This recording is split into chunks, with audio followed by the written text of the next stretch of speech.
India में इस week जो सबसे बड़ा विवाद निकल करके आया है वो आया है संदीप माहेश्वरी और डॉक्टर विवेक बिंद्रा के बीच। ये विवाद है दो यूट्यूबर्स के बीच जो कि अपने अपने फील्ड के महारथी हैं और साथ ही साथ इंडिया के सबसे बड़े मोटिवेशनल यूट्यूबर। ये विवाद उत्पन्न हुआ था संदीप माहेश्वरी के टॉक शो में, जहां पर ऑडियंस में से कुछ लोगों ने ये एलिगेशंस लगाए थे कि किसी बड़े यूट्यूबर ने अपने बिजनेस मॉडल के तहत उन्हें अपना मेंबर बनाया है और साथ में उन्हें कोर्स दिया गया है जिसे उन्हें खुद भी देखना है, खुद भी उससे लर्निंग करना है और साथ ही साथ अगर वो उसे आगे बेचते हैं तो उन्हें उसमें से कमीशन प्राप्त होगा। इस तरीके का एक मॉडल था। बाद में सबको ये बात कंफर्म हुई कि ये बात हो रही है IBC model of doctor Vivek Bindra, जो अपनी कंपनी बड़ा बिजनेस डॉट कॉम के थ्रू ये पूरा मॉडल रन कर रहे हैं। अब तक स्टॉप विवेक बिंद्रा इस हैशटैग के साथ सभी लोगों ने अपनी अपनी परेशानी बताई कि क्या क्या परेशानियां उन्हें झेलनी पड़ी और वो किस तरीके से एक फाइनेंशियल डेट में डूब गए हैं। लेकिन अभी तक इसमें किसी ने लीगल रिकोर्स, लीगल रेमेडीज क्या क्या हो सकती है इसके ऊपर चर्चा नहीं की। तो आज हम चर्चा करेंगे बड़ा बिजनेस डॉट कॉम के कंज्यूमर्स और उनके आईबीसीज कि उनके पास क्या रेमेडी अवेलेबल है, किस तरीके से वो उसे एग्जॉस्ट कर सकते हैं, क्या वो इंडिविजुअली ही बिल लड़ सकते हैं या फिर उन्हें कोई एसोसिएशन फॉर्म करके फिर अपनी लड़ाई लड़ना होगी। मेरा नाम है एडवोकेट अभिषेक गिलके। चलिए शुरू करते हैं। इस मॉडल को हम कैटेगोरिकली समझ सके इसलिए आ जाते हैं स्क्रीन पर। ये मैंने बोर्ड खोल रखा है और अब हम कैटेगरिकली समझेंगे कि बड़ा बिजनेस डॉट कॉम का क्या बिजनेस मॉडल है, इनके कितने टाइप के कस्टमर्स हैं और उन कस्टमर्स के लिए अब क्या रेमेडी अवेलेबल हो सकती है। तो चलिए शुरू करते हैं। तो बेसिकली इनके दो तरीके के कस्टमर है। पहला जिसने सिर्फ कोर्स खरीदा है एंड दूसरा जो कि आईबीसी मॉडल का हिस्सा है। ये दो अलग अलग कैटेगरी हो जाएगी और दोनों के लिए रेमेडीज भी फिर अलग अलग होगी। कोर्स बेचना एज सच कोई क्राइम नहीं है। लोग सालों से पढ़ते आए हैं और पढ़ते रहेंगे। कोर्स बेसिकली स्कूल्स कॉलेजेस भी कोर्स ही बेच रहे हैं, है ना? तो कोर्स बेचना इज नॉट एन ऑफेंस। लेकिन अगर कोर्स आपको बेचा गया है वो फॉल्स प्रोमिसेस के आधार पर बेचा गया है, उसके अंदर आपको प्रॉपर सर्विसेज नहीं दी गई है, in that case you will have a remedy and that remedy will basically be a civil remedy. आपके पास सिविल रेमेडी अवेलेबल रहेगी। सिविल रेमेडी अवेलेबल रहेगी, क्रिमिनल ऑफेंस कोई नहीं बनता है। If there is a deficiency in services then that will be a civil civil case. तो इसके लिए आपके पास में जो सबसे अच्छा एक्ट है that is consumer protection act. इसमें आप अगर केस लेकर के जाते हैं तो आपको इनमें से एक कोई भी पॉइंट रेस करना होगा। या तो वो हो सकता है डेफिशिएंसी इन सर्विस, या फिर अनफेयर ट्रेड प्रैक्टिस, जो आपको बताया गया है वो नहीं दिया है, या फिर जो सर्विसेज उन्होंने ऑफर करी थी उसमें किसी प्रकार की डेफिशिएंसी है। अगर इन दोनों में से एक भी आप शो कर देते हैं then definitely consumer commission will award compensation in your favour. अब आ जाते हैं आईबीसी मॉडल पे। ये आईबीसी मॉडल क्या है? इस आईबीसी मॉडल में आपको लर्निंग के साथ साथ अर्निंग की अपॉर्चुनिटी दी जाएगी। किस प्रकार से? तो इस प्रकार से कि जो कोर्स ऑर्डिनरीली मान लीजिए कि 50,000 का है वो आपको दिया जाएगा 70,000 में। लेकिन आपके पास ये बेनिफिट रहेगा कि आप कंपनी के बिहाफ पर वो कोर्स को आगे सेल कर सकते हैं और उस सेल पर आपको कमीशन दिया जाएगा कंपनी की ओर से। सेल होगा कोर्स कंपनी के बिहाफ पे, उसमें से कमीशन मिलेगा आपको एज अ रिम्यूनरेशन और आप कितने भी कोर्सेज सेल कर सकते हैं। This is a IBC model. तो आईबीसी मेंबर्स के पास क्या रेमेडी अवेलेबल होगी? चलिए आ जाते हैं स्क्रीन पर। तो बेसिकली आईबीसी मेंबर्स के पास दो तरह की रेमेडी अवेलेबल हो सकती है।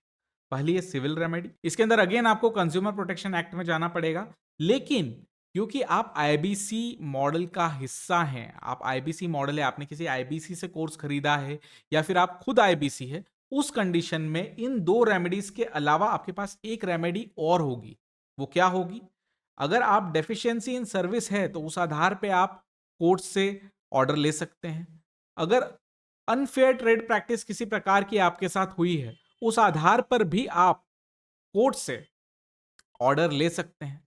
साथ ही साथ तीसरा ऑप्शन होगा ये नोटिफिकेशन आपकी मदद कर सकता है। ये नोटिफिकेशन आया ही डायरेक्ट सेलिंग्स, एमएलएम, इन सब तरीके के सेलिंग्स को लेकर के ही ये नोटिफिकेशन आया है। ये निकाला है ministry of consumer affairs, food and public distribution department ने।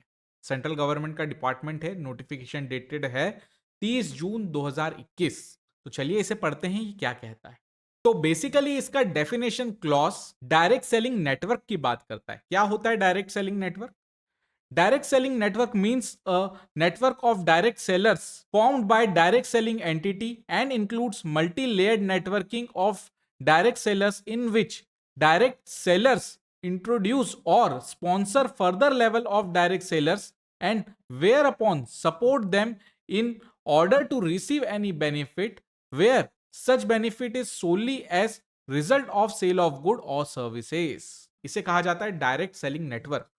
लेकिन डायरेक्ट सेलिंग नेटवर्क को रन करने के लिए कुछ कंडीशंस है जिनका कंप्लायंस मैंडेटरी है। तो क्या है वो कंडीशंस? सारी कंडीशंस हम नहीं देखेंगे, लेकिन इसकी जो सबसे इंपॉर्टेंट कंडीशन है वो कंडीशन नंबर 6। कंडीशन नंबर 6 कहती है इट अलाउस और प्रोवाइड फॉर बायबैक और repurchase policy for currently marketable goods which are not unpacked or services sold to be participant at request of the participant at reasonable commercial terms।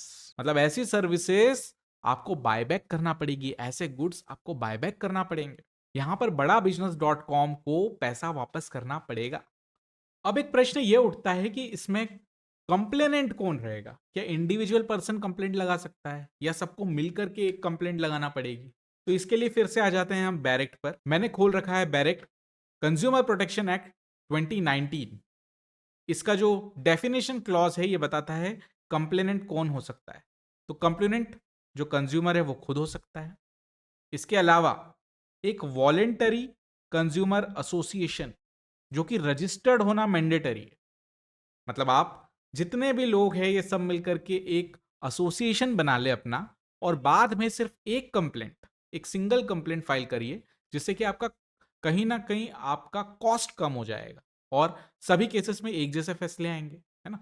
परेशान करने के लिए यह भी किया जा सकता है कि सब अलग अलग केसेस लगाए, लेकिन कोशिश करिए कि अगर एसोसिएशन फॉर्म होकर के कोई केस फाइल हो सकता हो तो गो फॉर दैट। आप उसके लिए भी जा सकते हैं। उस सिविल में आपके पास दोनों चीजें हैं, आप उसके अकेले भी जा सकते हैं और वॉलेंटरी कंज्यूमर एसोसिएशन बना करके फॉर्म करके भी जा सकते हैं। दोनों चीजें अवेलेबल है। अब बहुत से लोग चाहेंगे कि हम सिविल के साथ साथ क्रिमिनल रेमेडीज पर भी जाएं, तो यह आईबीसी मॉडल क्रिमिनल ऑफेंस है भी या नहीं, इसे देखने के लिए आ जाते हैं हम बैरेक्ट पर। यह मैंने खोल रखा है price chits and money circulation scheme banning act 1978, जिसका जिक्र संदीप माहेश्वरी ने भी किया था, है ना। इसका सेक्शन 3 बात करता है मनी सर्कुलेशन स्कीम के बारे में। इसकी डेफिनेशन में पढ़ के बताना चाहूंगा। Money circulation scheme means any scheme by whatever name for making quick और easy money for receipt of any money or valuable thing as consideration for a promise to pay money on any event or contagiously relative or applicable to the enrollment of members into the scheme, whether or not such money or thing is derived from the entrance money of member of such scheme or periodical subscription। अब यहां पर बात की गई है quick और easy money की और रेसिप्ट ऑफ एनी मनी की या फिर वैल्यूएबल थिंग की। कई बार दूसरे ऑफर्स भी रहते हैं कि आपको वर्ल्ड टूर करा देंगे, इस टाइप के भी ऑफर्स होते हैं, है ना। तो वो सारी चीजें भी इसके अंदर इंक्लूडेड है ना। और पैसा क्या पे मिलता है? पैसा सर्विसेज के लिए नहीं मिलता है, जबकि पैसा मिलता है एनरोलमेंट ऑफ मेंबर्स के लिए। एनरोलमेंट ऑफ मेंबर्स के लिए। अब यहां पर क्या हो रहा है? एनरोलमेंट ऑफ मेंबर्स डायरेक्ट नहीं हो रहा है, यहां पर हो रहा है एक कोर्स के माध्यम से, एक कोर्स के माध्यम से हो रहा है। इनडायरेक्ट तरीके से एक रास्ता निकाल लिया गया है, एक रास्ता निकाल लिया गया है कि डायरेक्ट एनरोलमेंट मत करो मेंबर का, बल्कि उसे एक कोर्स थमा दो। अब यहां पर लॉ में एक लूप होल है कि यहां पर एनरोलमेंट ऑफ मेंबर्स, अगर इस तरीके की स्कीम है कि मेंबर के एंट्रेंस पर पैसा मिल रहा है, तो that is an offence, but otherwise it is not an offence. तो इसको बाईपास करने के लिए कहीं ना कहीं एमएलएम कंपनी, सारी ही एमएलएम कंपनीज ने ये रास्ता निकाला कि सिर्फ एनरोलमेंट की जगह वहां पर एक प्रोडक्ट डाल दो। और वो प्रोडक्ट डिजिटल फॉर्म में भी हो सकता है, वो प्रोडक्ट फिजिकल फॉर्म में भी हो सकता है। तो बड़ा बिजनेस .com के इस मॉडल में ये प्रोडक्ट रहा है डिजिटल प्रोडक्ट, दैट इज उनका कोर्स, है ना, उनका कोर्स ये प्रोडक्ट रहा है। तो अब यहां पर ये जो लॉ की सिचुएशन है ये थोड़ी सी डायस, बट इसी तरीके के केसेस में जहां पर कोई प्रोडक्ट या कोई सर्विस इन्वॉल्व हो जाती है तो उन केसेस में क्या ये ऑफेंस रहता है या नहीं रहता है, इसी तरीके के केसेस में ऑनेबल सुप्रीम कोर्ट का क्या प्रिव्यू रहा।